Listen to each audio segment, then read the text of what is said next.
கிடைச்சா ஆலங்குடி பேராவூர் மணமொழி கோட்டைப்பட்டின தொண்டி திருவிடான தேவகோட்டை காரைக்குடி திருமயம் பொன்னமராவதி புதுக்கோட்டை அறந்தாங்கி அம்புட்டு ஏரியாலையும் கேட்டு பார்த்துட்டு எந்த ஏரியால சிலிண்டர் கிடைக்கலன்றத என்ன இவ்வளவு பெருசா பேசுற? சரி உன் வயல 4 கருவு மரம் இருந்துச்சு, அதையே வெட்டிட்டு வாடா. அந்த கருவு மரத்தை வெட்டி காய வச்சு கொண்டு வரக்குள்ள 4 மாசம் ஆயிரும். அதுக்குள்ளே ஆஞ்சி வச்சு அம்புட்டு.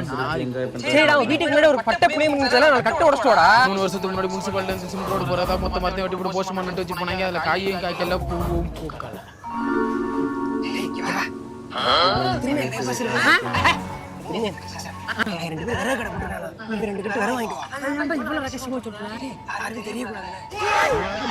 நாலு பேருக்கு தெரியும் பைபாஸ் மேல கடையை போட்டு வச்சிருக்காங்க. இது தெரியும் சிலிண்டர் இல்லாம போன இது என்ன வத்தி போய் மூஞ்சி மாதிரியே இருக்கு. என்னண்ணே ஒரு கட்டி விரைய எவ்வளவுண்ணே? 200 இது அநியாயம் ரேட்டா இருக்கு. அந்த கம்ப்யூட்டர் தம்பி 400 ரூபா.